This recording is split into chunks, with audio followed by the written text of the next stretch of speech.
es uno de los principales escritores de nuestro país. Su legado permanece aún vigente. Ha estado vinculado con grandes personalidades del arte literario nacional e internacional. Hoy, en Gloria y Muerte, Valentín García Sáiz, el narrador gaucho.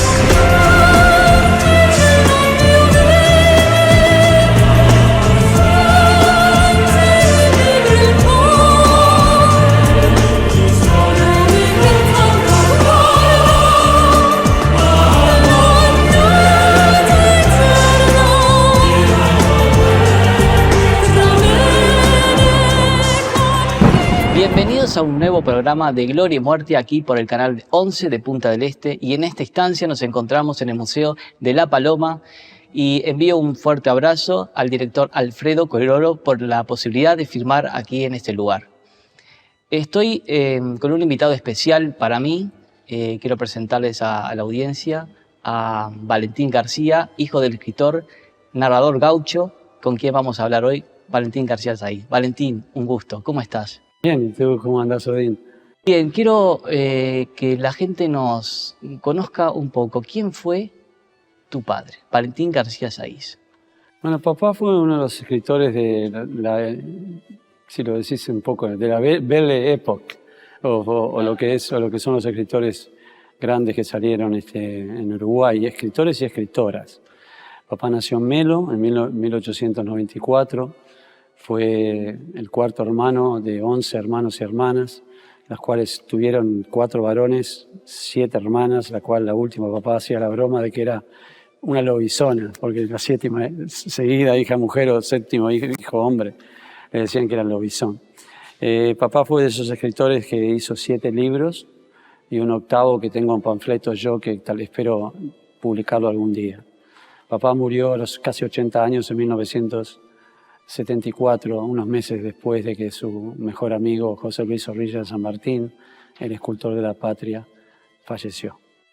Yo te consulto porque a la gente le interesa esto. Estamos hablando de que eres hijo de un escritor nacido en el 1894. ¿Con qué personajes, en tu conocimiento, ha tenido vinculaciones, se ha conectado a amistades?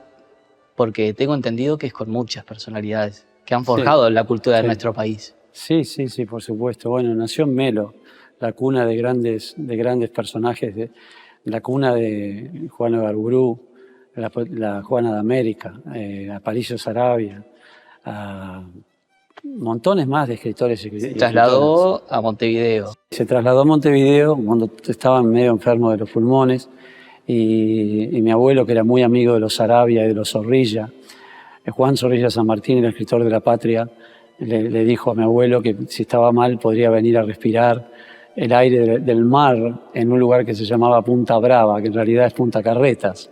Claro. Y que la única casa que había él era en aquellos momentos era una mansión, sigue siendo una mansión porque ese lugar ahora es el Museo Zorrilla, donde papá llegó ahí en 1810 y vivió por casi 10 años. Papá actualmente se convirtió en el gran amigo de José Luis, y tengo entendido lo que me decía papá de chico y todo. Sí, yo a ella le cambié los pañales, estoy hablando de la China Zorrilla. ¿Entendés? O sea, papá estaba vinculado a amigos. Yo me acuerdo de ir a las reuniones en el Sorocabana de AUDE, que les daban la parte VIP, y a veces un par de veces vino Juana, pero venía Leandro Ipuche, Alfonso Pereira Valdés, Montiel Ballesteros. Yo me olvido de los hombres, eran montones. Cada vez que entraba una mujer, todos vestidos de traje, todos se paraban. Claro. O sea que era increíble, ¿no? Era algo que... Y decime tú, como hijo, sí. ¿Has escuchado algunas vivencias respecto a él? ¿Llegaste a conectar con esa vida que él ha tenido, que te haya dicho, te haya comentado?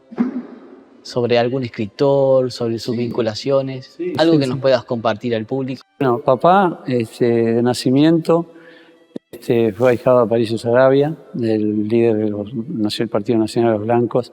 Tuvo un romance con Juana Ibarburu cuando era muy chico, Juana le llevaba 2 años. Eso no es muy conocido. No, pero no tiene tampoco que conocerse, cosas privadas. Pero hay documentaciones. Tengo un par de documentos de cartas de amor de Juana a papá cuando eran muy chicos, de los años de la década de 1910 al 1920, y fueron amigos toda la vida. Yo me acuerdo de estar chico y de plantar la famosa palmera de Juana enfrente al Club Banco República, que estaba hasta el ministro de Cultura y el presidente en ese momento. Me acuerdo de estar en una conferencia de Juana, creo que fue en el Solís o en un teatro muy grande, y yo me acuerdo que era chiquito y estaba con papá y mamá sentados en primera fila, porque siempre Juana nos ponía en primera fila. Y me acuerdo que estaba con una sed que me moría, creo que te conté esa historia. Estaba con una sed que me moría y yo veía el agua Salus con las burbujitas que iban. Y yo tendría 6, 7 años, entre 5 y 7, y me acuerdo de decirle, papá, quiero agua. Y un silencio tremendo porque estaba hablando Juana Ibarburu, comentando un libro nuevo que había sacado. Entonces yo digo, quiero agua. Y Juana paró la conferencia y le dice, a papá le decían vida, le decían vida porque estaría lleno de vida. Dicen, ¿vida ese es tu hijo? Sí, ¿es tu nieto o tu hijo? No, es mi hijo. Vení que le doy agua. Entonces me senté en la falda y me dio agua. Tengo muchos cuentos de ese tipo de cosas. ¿Por qué narrador gaucho? Bueno, no sé, eso tenés que preguntarle a papá, pero papá se crió en el campo. Tengo entendido que mi abuelo tenía mucho campo, que lo dividió con todos sus hijos e hijas. Creo que queda solo uno nomás, un primo tenía o algo así.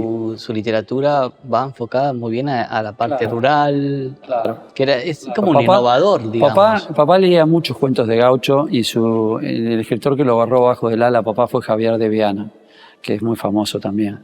Después se hizo amigo de todos los otros escritores porque le dieron premios de AUDE, le dieron premios de esto, de aquello. Lo nominaron, justamente por el narrador gaucho, lo nominaron para un premio, no me acuerdo si fue el Nobel o un premio de esa altura. No lo ganó, pero ya nominarlo es un honor tremendo. Es una pena que ya se han olvidado de él, porque están olvidados. Tú le preguntás a Va a consultar. Perdón. Y con respecto a su literatura, por su formación que fue, digamos, gauchesca, fue como un precursor de esa forma de escribir. No en realidad precursor de escribir sobre los gauchos. No, pero la forma... Papá lo que creo que tengo entendido que inventó fue el cuento en prosa. Exacto. Que un cuento engancha con el otro. Y lo ves en todos los libros de él, sobre todo en El narrador gaucho. En Salvaje y Pilchas no tanto. Papá Olso, quiero traer esto Papá Olso fue el que... Se me mezclan las palabras en inglés. Papá también fue el primero en escribir la leyenda del negrito del pastoreo, que Numa Morales hizo una canción muy linda. Y había un señor acá de pelo largo hablando de como si él lo hubiera hecho. Yo me enojé, lo llamé, le mandé un email, no sé qué, no me contestó más ni nada, pero no ha salido a decir que era el cuento de él ni nada por el estilo. Estaba haciendo eso. Claro.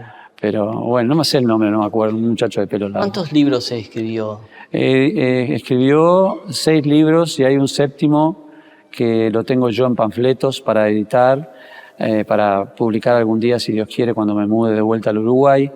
Y que es justamente sobre Javier de Viana. Yo le quiero explicar al público que tú recién estás llegando a Uruguay, que realmente vives en Hawái. Vivo en la isla de Kauai, donde filmaron Jurassic Park. Ahí está. Y muchas películas más, sí. Y bueno, pero vienes, estamos hablando, y el público tiene que entender, con el hijo directo de un legado literario, que no es muy común, porque estamos hablando de otro siglo. Sí, es verdad. Y entonces yo te pregunto, ¿qué faltaría para que sea recordado? ¿Lo ves que es mencionado, recordado? ¿Qué faltaría? No lo veo, aunque te voy a decir una cosa. El último recordatorio que le hicieron a papá, que se lo agradezco, que descanse en paz, el presidente Vázquez le hizo un honor a él, al viejo Pancho Treyes y a Juana Ibarburu, porque había un contacto con un alcalde del pueblo donde nació mi abuelo, en Galicia, que se llamaba Mondoñedo. Y yo visité ahí prácticamente como que me dieron la llave del pueblo. En 2008 yo fui a Mondoñedo con un gran amigo mío tenista, Max Pavón, de del pueblo de Almadén, que jugábamos juntos dobles al tenis en los campeonatos de Honolulu y eso. Y bueno, y fuimos juntos y tuvimos unos recuerdos increíbles de ahí. Lo que yo te comento es que creo que debería de ser un poco más recordado en la literatura. ¿Encontramos algún libro de él si vamos a una biblioteca? Ese es el problema, ese es el problema. Tengo entendido que tú dejaste documentación en la Biblioteca Nacional. Sí, sí, dejé un montón de cosas de todas las cartas que estoy hablando, de cosas de Figari, de Zorrilla, de Juan Arburú, de Montiel Ballesteros. Bueno, yo hace unos años, no puedo creerlo que ya han pasado 17 años, yo publiqué mi primer libro. No pensaba publicar un libro, pensaba empezar a reeditar los libros de papá porque se han olvidado de él y no hay libros. Vas a una biblioteca, tienen años, están llegando los 100 años. Este tiene 100 años, este es del 57. Ahora, al regreso de la pausa, sí, conversamos sobre ese tema, sobre el libro, particularmente que escribiste. Y al público los estoy invitando a reintegrarse en el siguiente bloque. Agencia de viajes HC Viajes. Vive una experiencia única con precios increíbles. Vuela junto a HC Viajes alrededor del mundo. Vuela con tus sueños. Te acercamos al mundo.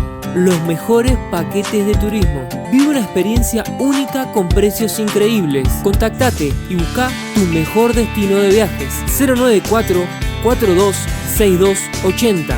Con HC Viajes viví una experiencia única. Clínica Odontológica Dr. Brackets. Es el momento de sonreír más. Odontología en general. Colocación de brackets en el día. Retomamos ajustes de otras clínicas. Colocación de prótesis. Ubicada en Zona América y en Tres Cruces. Contacto 096 063 614. Clínica Odontológica Dr. Brackets. Editorial Lesa. Editorial Lesa se especializa en material dedicado a los docentes. Libros de pedagogía, psicomotricidad e infantiles, entre otros. Los mejores libros en distintas áreas. Envíos a todo el país. Directora Anabela Bauzá. Contacto 094-426-280. Editorial Lesa. Página de uruguayos ausentes del Uruguay. La página difunde las búsquedas de las personas ausentes en Uruguay. La única forma de contactarse es a través del WhatsApp 091-843-516 con la denuncia radicada. Las publicaciones son gratuitas. Red social Facebook. Página de uruguayos ausentes del Uruguay. Ecoasfalto. Ecoasfalto es un asfalto en frío, súper práctico para bachear calles de asfalto y hormigón en 3 pasos. 1. Se limpia el bache. 2. Se abre la bolsa de ecoasfalto en el bache. 3. Se pasa un camión o auto por encima para compactar y listo. La duración es de 3 años, más de 30.000 baches arreglados en Uruguay. Trabajamos con más de 65 municipios e intendencias. Contacto 099-399-612. Ecoasfalto. Estamos de regreso en Gloria y Muerte y en esta vez estamos hablando sobre la vida y obra de Valentín García Sáiz, el narrador gaucho, y nos encontramos con Valentín García, su hijo, y retomamos el tema del libro único en el mundo, donde un hijo comparte con el padre su literatura, ¿verdad? Bueno, aquí. No sé si la compartiría, capaz que en este momento me daba una patada, ¿no? ¿Qué haces? Pero, viste, la idea mía, Odín, fue esto. Yo quería que... Estaba un poco herido, triste, porque se han olvidado de mi viejo, porque no hay libros, porque el tiempo pasó y los libros se van rompiendo, desapareciendo, lo que sea. Pero yo hace 17 años reedité el último libro de mi padre, que salió en 1957, un año antes de que yo naciera. Y bueno, y decía, no voy a escribir, pero se me ocurrió, esto es lo que te digo, que no creo que haya otra persona en el mundo que lo haya hecho: padre escritor, hijo escritor. Y esta carátula me la hizo un mutuo amigo, que fue amigo de mi papá, Carlos Páez Vilaró, y amigo mío hasta el año que se murió, pobre Carlos, que lo quería mucho, un gran amigo, ¿no? Y una personalidad increíble, una leyenda de todo, de la pintura, de la escultura de Casa Pueblo y todo, ahí va.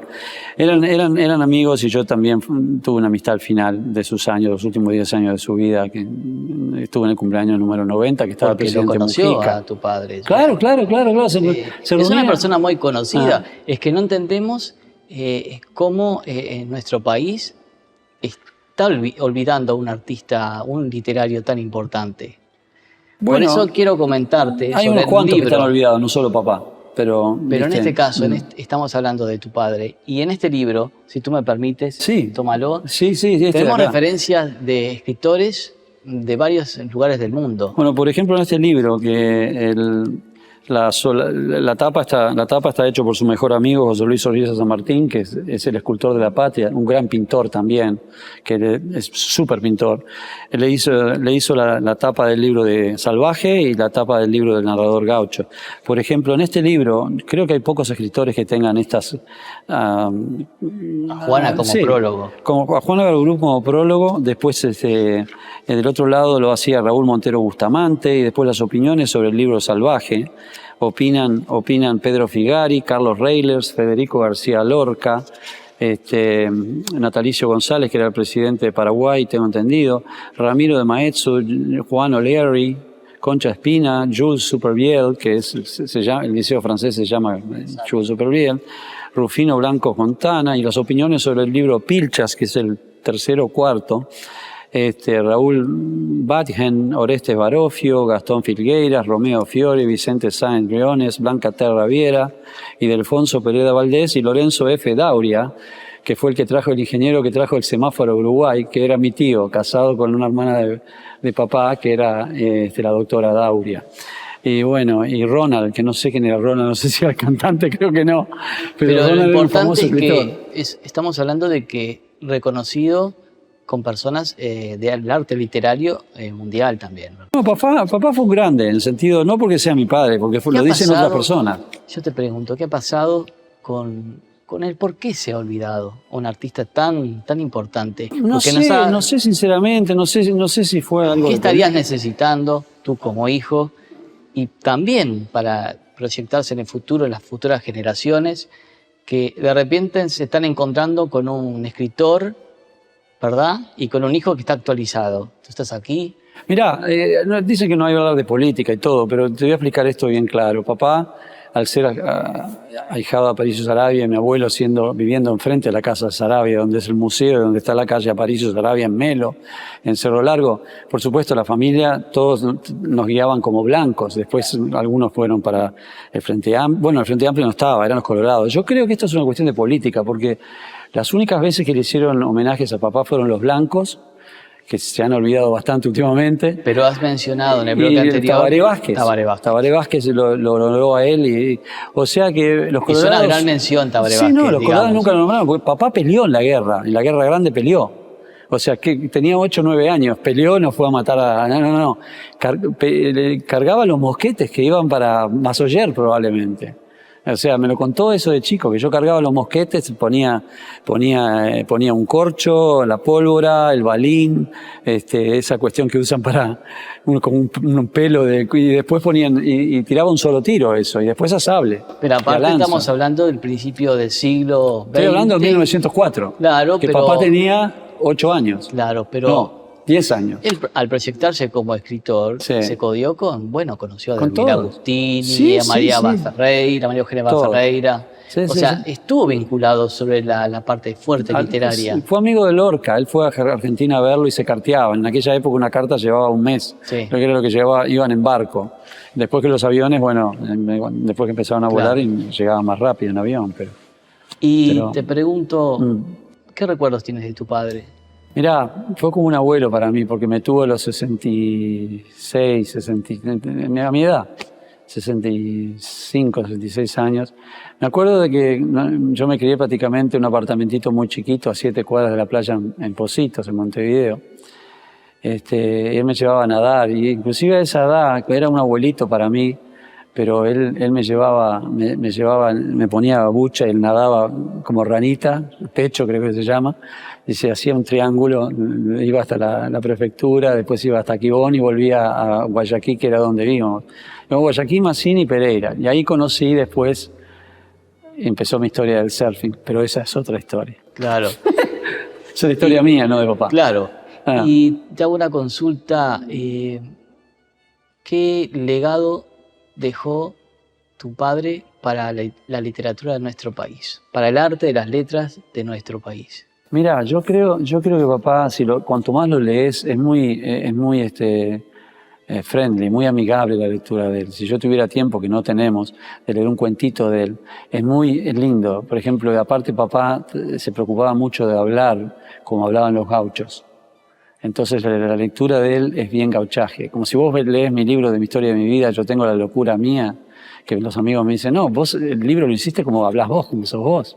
Y sí, bueno, papá hacía eso también. Él respetaba al gaucho increíblemente. Y cuando José Luis Zorrilla San Martín le dijo a él, mirá, quiero que poses para el monumento al gaucho, se agarró una escoba y se subió un caballete y se ponía Eso así. mismo te iba a preguntar. Dale. ¿Fue modelo del monumento al gaucho? Hubieron unos cuantos modelos de los mismos Zorrillas, pero tengo entendido que el perfil de papá, el antebrazo que agarra la lanza así, era papá y toda la cara de papá. Y el tamaño del gaucho es de papá. Papá medía 1,65 m, no era una persona alta, yo mido 1,70 m. No somos altos, no somos bajos tampoco, pero no somos altos. ¿Entendés? Y el gaucho en general es una persona estaqui, es una persona fortachona. Y era papá, sí, era bajito, pero no te metieras con él porque era boxeador. Esa parte formó parte, ¿no?, del buceo, ¿no? Claro, ¿cómo que formó parte Claro, era un boxeador en el no, sentido... no, pero claro, él entrenaba boxeo y todo, Claro, y me contó que inclusive tuvo un par de rounds, ¿no? O sea, entrenaba en el club que iba, pero... estaba Dogomar Martínez, que era lo máximo de aquella época, no sé si llegó a ser campeón sudamericano o peleó por el título mundial, algo así. Sí, decía que una vez le pegó una piña mal y que Dogomar Martínez le pegó 2 piñas en el cuerpo y estuvo mal por mucho tiempo. Eso lo contaba, esas cosas las contaba. ¿Y qué necesitas tú como hijo? Vuelvo a insistir, y que esta oportunidad en que estamos en este programa justamente que se relaciona al arte de las letras y de personajes que han marcado la historia del Uruguay, ¿qué necesitarías, qué te estaría haciendo falta para que se encuentre en una librería, esté próximo a las personas, con tener un libro Bueno, habría que hacer reediciones de todos los libros. Yo espero poderlas hacer por intermedio de este programa también, que alguien se interese en reeditar algunos libros de papá. Si no, trataría de reeditar algunos yo como hice con este. Y bueno, y que se acuerden de él porque se lo merece. No porque fuera mi padre, porque se lo merece. Ahora, quiero aclarar una cosa. Hay muchos otros escritores y escritoras del Uruguay que se lo merecen. Sería lindo que papá tuviera, que creo que la tenía, una calle en Melo con el nombre de él, una plazoleta, algo así. Por él, no por mí, yo no me quiero hacer famoso, yo estoy en otra. Pero es por él, porque hay muchas injusticias de gente que se han olvidado. Y una de las cosas que más admiro sobre ti, Sebastián Odín Porras, es que vos estás sacando a flote y trayendo gente que se lo merece, como Cristina Morán, como Perciavale, como Cacho de la Cruz. Tú estás haciendo algo que es justicia y te admiro por eso. Muchas gracias. Desde el fondo de mi corazón, de mi roto corazón. Gracias, Valentín, por lo que me has comentado y estar conmigo compartiendo. Que Dios te bendiga. Sos una excelente persona y, bueno, quiero ofrecerte este obsequio del libro de Inés Puchacio sobre Rosas y Violetas de Juana. Ay, no. Para que lo puedas compartir. Sé que se conocen, sí, sé que van a tener un diálogo. Va a ser un honor leer esto, Inés. Lo voy a tratar de empezar a leer hoy y calculo que por lo lento que leo lo tendré en una semana, está leído. Y me encanta, papá tenía justamente una pintura en una almeja grande que le había hecho su primera mujer, Orfila Carlevaro. Porque justamente es... pintado. Esta es Juana Garburú. Es Juana. Yo sé, sí, yo he visto pinturas de estas así. Y esto es de un tal Moiso, o Moiso, no sé qué dice acá, que lo hizo. Ahora lo vemos. Es una pintora.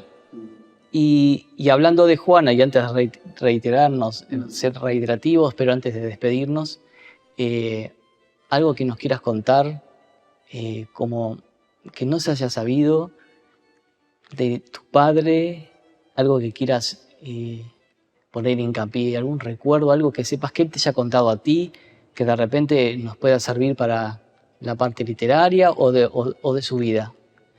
Es una pregunta medio de truco esta. No, te digo. Porque te hoy pregunto mencionamos porque- que estuviste, Sí. que estuvo relacionado con Juana. Ah, claro, sí, bueno, papá Hablando me justamente contaba de- que Juana la Divina la adoraba, y me acuerdo cuando Mucho fuimos, antes, ¿no? De que papá- ella era conocida, ¿no? ¿Eh? ¿Fue antes que ella fuera conocida? No, y fue cuando eran chicos, eran Por teenagers. eso es lo que nos interesa. Juana tenía 2 años más que papá.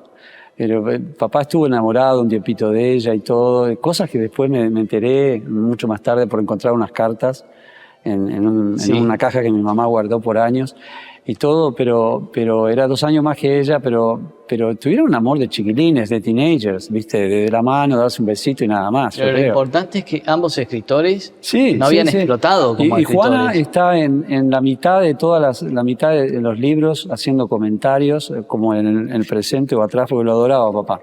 Le decía vida, solo 3 o 4 personas le decían vida a papá. Un par de hermanos y hermanas, Juana Barburú y José Luis Zorrilla. O sea que tu padre fue valorado por una escritora como Juana de Ibarburú y varios otros Sí. más Sí, sí, detalle sí. importante. Sí, es importante, es importante. Valentín, nuevamente te agradezco la visita en este programa y al público los quiero volver a invitar al próximo mes, el primer domingo de cada mes, aquí en el canal de 11 de Punta del Este, con algún nuevo personaje sobre la literatura uruguaya, aquí en Gloria y Muerte.